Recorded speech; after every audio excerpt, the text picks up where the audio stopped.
हम लोगों का टॉपिक आज जलमंडल, हाइड्रोस्फीयर, एक ओसेनिक फेनोमेना, समुद्री जलधारा है, ओसेनिक करंट है। और ये प्रीलिम्स और मेंस दोनों ही स्तरों पर बहुत ही महत्वपूर्ण टॉपिक है ना, क्योंकि प्रीलिम्स में तो है ही है, साथ ही साथ मुख्य परीक्षा में भी ज्योग्राफी में वर्ल्ड ज्योग्राफी से प्रश्न पूछे जाते हैं, राइट। हाँ, पर क्वेश्चन पूछा गया है, explain the factors responsible for the origin of ocean currents, how do they influence regional climates, fishing and navigation.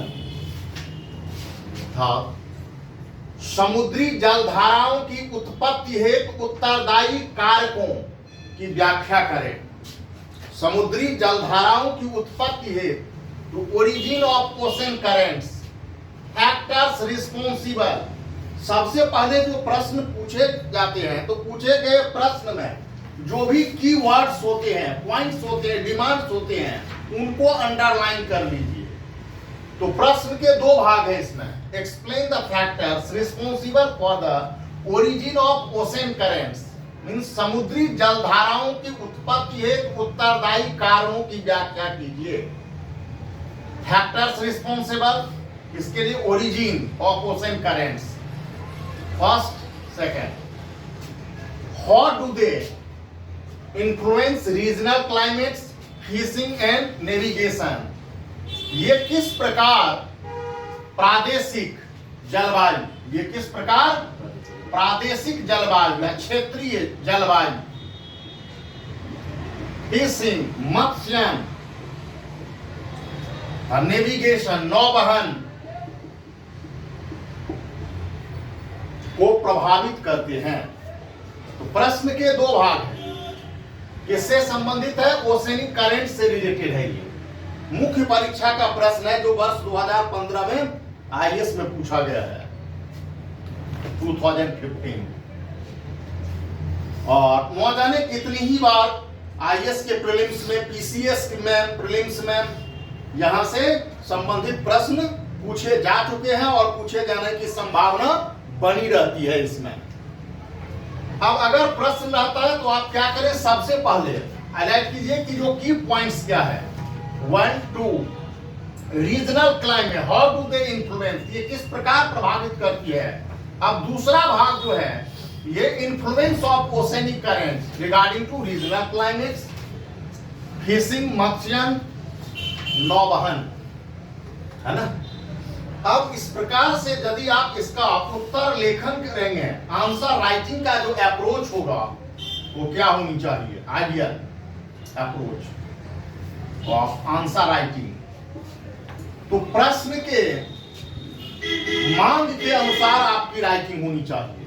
पहली बात ओशन करेंट्स है, तो पहली बात ओशन करेंट को क्या होती है उसको समझाना होगा, means definition of ocean current. जब भी आप प्रश्न का उत्तर लिखेंगे तो पार्ट 1 ऑफ योर क्वेश्चन जो है, आपका प्रश्न जो है, उसका जो उत्तर होगा डिफिनीशन ऑफ ओशन करेंट, उनकी परिभाषा दीजिए आप। दूसरा ओरिजिन, मतलब factors responsible for the oceanic current, है ना, factors responsible for the ocean currents. और इससे पहले अगर चाहें आप तो क्लासिफिकेशन ऑफ ओशनिक करंट दे सकते हैं आप। पार्ट 1 के अंतर्गत पहला, दूसरा, तीसरा factors responsible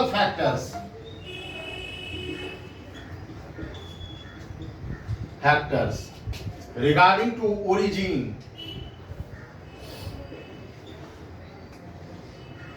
of oceanic current, समुद्री जलधाराओं की उत्पत्ति के संदर्भ में उत्तरदायी कारक। इससे क्या होगा, तो आपके प्रश्न का जो पहला भाग है इसका उत्तर चला आएगा, प्रश्न के पहले भाग का उत्तर चला आएगा। और पार्ट 2 प्रश्न का जो दूसरा भाग है, हाउ डू दे, ये किस प्रकार प्रादेशिक जलवायु को प्रभावित करती है। तो इन्फ्लुएंस में दूसरा, how they do influence effect regional climate को, इसको आप लीजिएगा, रीजनल क्लाइमेट, अलग अलग क्षेत्र में जो जलवायु है वो कैसे। फिशिंग, अब रीजनल क्लाइमेट है, जैसे डेजर्ट्स है बन जाते हैं, वर्षा है रीजनल क्लाइमेट, क्षेत्र विशेष में, रेन, डेजर्ट्स, इसका बनना, मॉडरेटिंग इफेक्ट्स,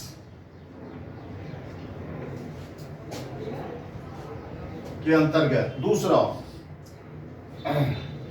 फिशिंग, अब फिशिंग है तो जहां पर ठंडी और गर्म जलधाराएं मिलती है ना, ideal condition for growth of phytoplankton, ideal condition होती है, और ये मत्स्य के लिए आइडियल। तो समुद्री जलधाराओं के convergence, where the cold currents and the hot current या warm current converge, ideal condition for the growth of phytoplankton और well developed fisheries industries developed है। अब नेविगेशन, नेविगेशन के लिए नौवहन को कैसे प्रभावित करती है। इंडियन ओशन में आप देखेंगे जो 6 महीना क्या दक्षिणी पश्चिमी मानसून सीजन के आधार पर, 6 महीना उत्तरी पूर्वी मानसून या जो ड्रिफ्ट होते हैं, इस ड्रिफ्ट के अनुसार पवनों के साथ में जो इसका ड्रिफ्ट होते हैं, ये जलयानों की गति को बढ़ा भी देती है। तो नेविगेशन में, या हायर लैटिट्यूडिनल रीजन में, उच्च अक्षांशीय क्षेत्रों में, वैसे होनी चाहिए ठंडी जलधारा, लेकिन क्या होती है उच्च अक्षांशीय क्षेत्रों में गर्म जलधारा के प्रभाव में वहां की तटें, पोर्ट्स क्या होती है,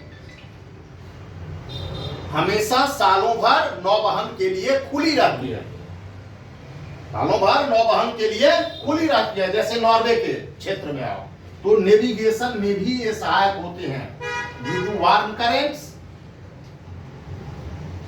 मॉडरेट्स और सीजनल करेंट्स के अंतर्गत। फिर आप समराइज करेंगे कि ये इफेक्ट होता है इसका, तब जाकर के आपका उत्तर लेखन कंप्लीट होगा, है ना। तो ये प्रश्न आईएएस में पूछा गया 2015 में, ये प्रश्न किए जा सकते हैं। अब इसी से प्रश्न आता है, पीटी में भी कई बार प्रश्न पूछा जा चुका है और फिर से प्रश्न बन जाता है। वैसे भी जैसे डेजर्टिफिकेशन, ये भी क्या है, एक आपदा है, डिजास्टर है। मरुस्थलीकरण क्या है, आपदा है ना, डेजर्टिफिकेशन। क्योंकि डेजर्ट्स के जो एरियाज हैं, उसका पेरिफेरल जो बाउंड्री है उसका विस्तार हो रहा है, परिधीय जो सीमाएं हैं डेजर्ट्स के, उनका विस्तार हो रहा है, और खास करके हॉट डेजर्ट्स के। और हॉट डेजर्ट्स जो हैं इनसे भी संबंधित है समुद्री जलधाराओं से, है ना। इससे भी प्रश्न ये रह सकता है, एक प्रश्न कि location of hot deserts are generally lies between 15 degree north to 30 degree south north and 15 degree south to 30 degree south. Do you agree that oceanic currents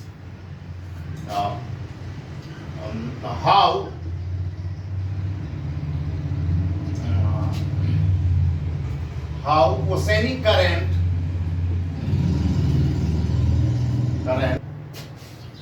अब ये प्रश्न कि location of hot deserts are, है ना, generally lies between 15 degree north to 30 degree north and 15 degree south to 30 degree south. Means जो उष्ण मरुस्थल है, इनका अक्षांशीय स्थिति जो है वो इतने अक्षांशों के बीच स्थित है। ये how oceanic currents provide favourable condition, किस प्रकार समुद्री जलधाराएं इन उष्णकटिबंधीय मरुस्थलों के निर्माण में सहायक है। फेवरेबल, अनुकूल परिस्थितियां, ये भी जलवायविक है, क्लाइमेटिक फेनोमेना है ये बहुत सारे। या ऐसे भी रह सकता है कि generally the hot deserts are located in the western margin of the continents. इसके आधार पर ये भी रह सकता है the hot deserts are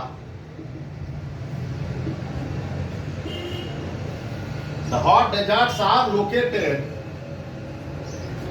in the western margin of the continent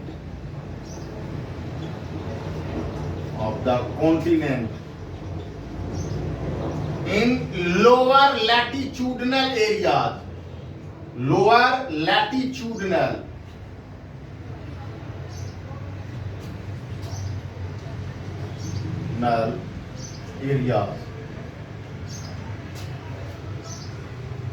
उष्णकटिबंधीय मरुस्थल निम्न अक्षांशीय क्षेत्र में महाद्वीप के पश्चिमी भागों में स्थित है। उष्णकटिबंधीय मरुस्थल निम्न अक्षांशों में महाद्वीप के पश्चिमी भागों में स्थित हैं।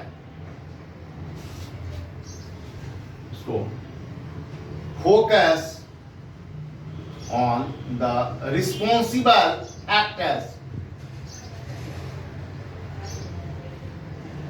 regarding to formation of these deserts। अब इसमें क्या आएगा तो फोकस रिस्पॉन्सिबल फैक्टर, तो कई कारक है जिसके अंतर्गत ये ट्रेड विंड। अब तीसरा क्वेश्चन इससे भी रह सकता है, इसको और करके क्वेश्चन पूछा जा सकता है। Hot deserts are concerned with the trade winds. Hot deserts are concerned with the trade winds।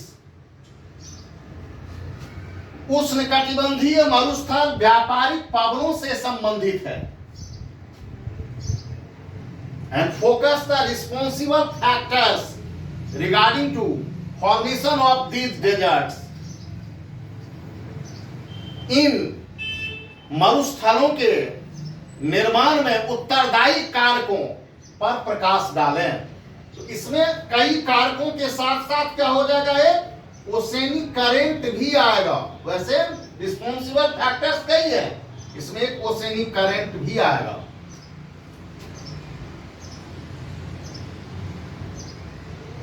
तो कई प्रकार से प्रश्न पूछे जा सकते हैं इसमें। तो समुद्री जलधारा की उत्पत्ति और उसकी क्रियाविधि को जैसे ही हम लोग समझेंगे, बहुत सारे जो क्लाइमेटिक कंसेप्ट है उससे क्लियर हो जाएगा, है ना। हाँ, जो जलवायु संकल्पनाएं हैं उससे क्लियर हो जाएगा।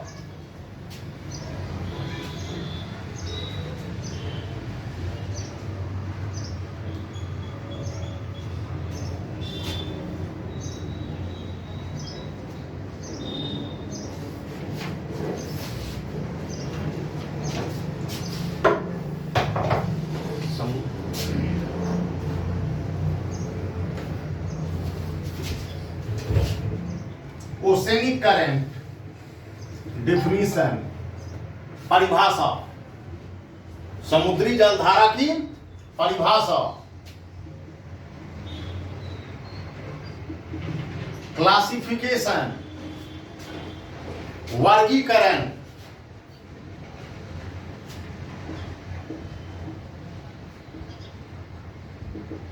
responsible factors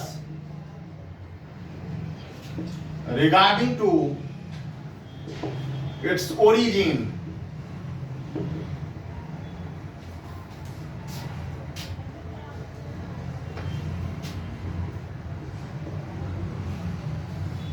general features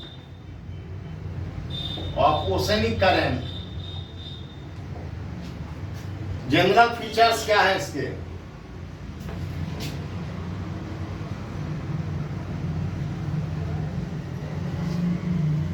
currents of different ocean विभिन्न महासागरों के influences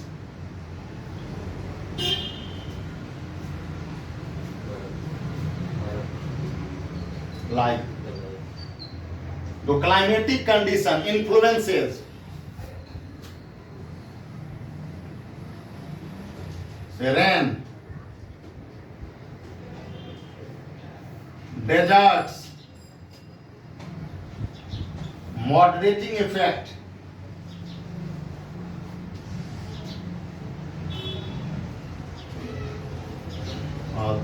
किसी प्रभाव किया था हाँ नेविगेशन इफेक्ट इसका इफेक्ट ही है ना, इन्फ्लुएंस है, प्रभाव से rain, deserts, moderating effects, history, navigation. अब जैसे रेन है, डेजर्ट्स है, क्लाइमेटिक कंडीशन।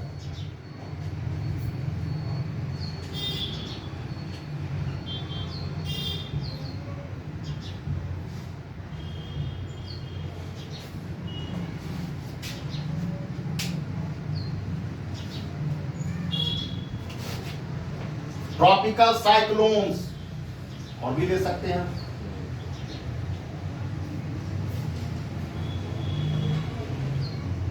रीजनल क्लाइमेट,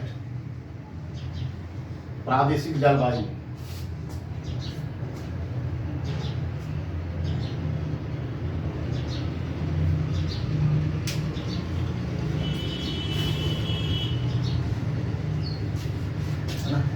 तो ये सारे जो टॉपिक्स हैं इन सभी को हम लोग देखेंगे और फिर इसके आधार पर यदि प्रश्न पूछे जाते हैं तो फैक्चुअल भी क्वेश्चंस और कंसेप्चुअल जो क्वेश्चंस हैं उनके उत्तर दे पाने में हम लोग सक्षम हो गए। राइट, ये डिफिनीशन है, परिभाषा समुद्री जलधारा की। वर्गीकरण और वर्गीकरण का आधार भी classification based on depth,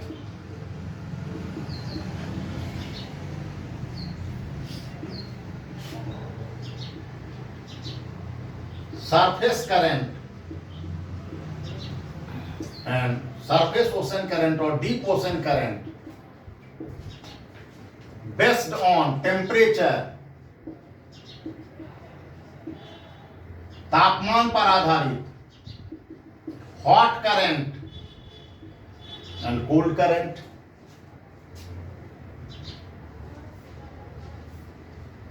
responsible factors, rotational motion of earth,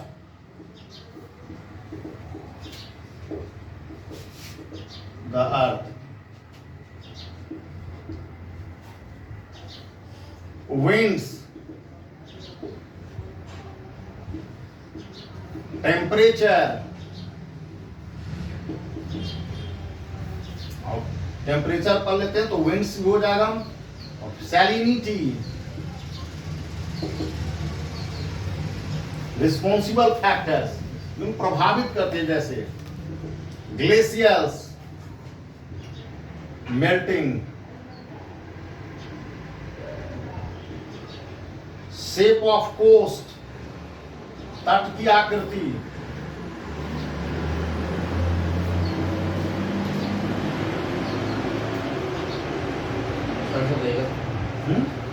temperature, rotational motion of the earth, पृथ्वी की घूर्णन गति, विंड्स पवने, टेम्परेचर तापमान, सैलिनिटी लवणता, ग्लेशियर मेल्टिंग ऑफ ग्लेशियर्स, ये शीत धारा है ना, कोल्ड करेंट की उत्पत्ति, shape of coast, shape of coast provides direction of the oceanic currents, दिशा, फोर्स है ना, हाँ फोर्स है ना, कोस्ट है, तट की आकृति,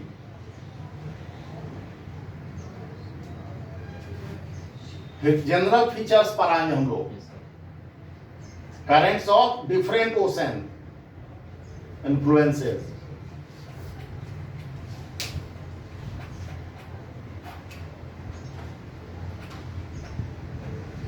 वर्गीकरण, समुद्री जलधारा के वर्गीकरण, आधार बेस्ड ऑन डेप्थ, गहराई के आधार पर वर्गीकरण।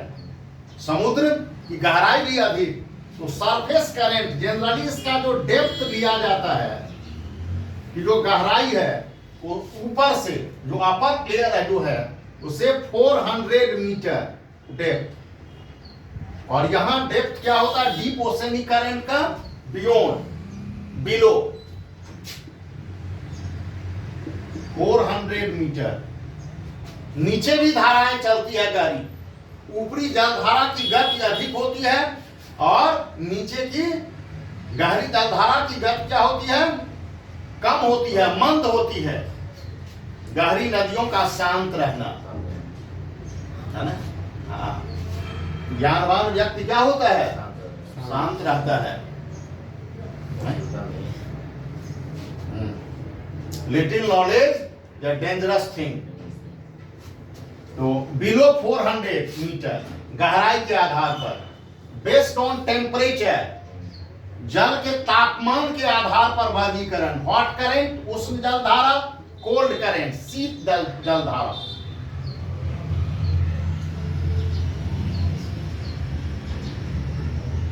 क्लियर है। रिस्पॉन्सिबल फैक्टर्स, घूर्णन गति, पवने, टेम्परेचर। अब पवनों में आप देखेंगे जो 3 पवने हैं और खास करके 2 पवने अधिक सक्रिय, 2 पवने अधिक सक्रिय, trade wind and westerlies, trade winds and westerlies. Temperature तापमान, सैलिनिटी लवणता, लवणता के कारण घनत्व बढ़ जाता है और घनत्व बढ़ने से क्या पानी भारी हो जाता है, डूब जाता है सतह, इसलिए भी। ग्लेशियर अर्थात किसके, हाँ, बर्फ के पिघलने से, हिमनद के पिघलने से ठंडी जलधाराओं के निर्माण। ऑफ कोस्ट जनरल फीचर्स और ये सब, इससे क्या होगा, तो जितने भी प्रकार के प्रश्न किए जाते हैं ये कवर होना है।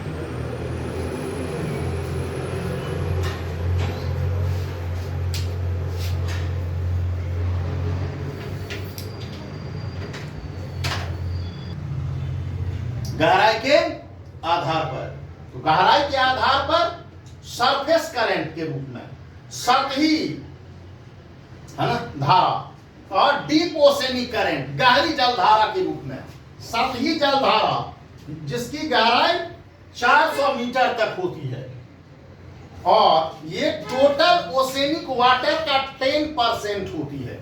क्या होती है, हाँ, it consist 10% of total oceanic water. जो सरफेस करंट है consist 10% of oceanic water, 10% of oceanic water. और deep oceanic current below 400 metre depth, it consist 90% of total oceanic water.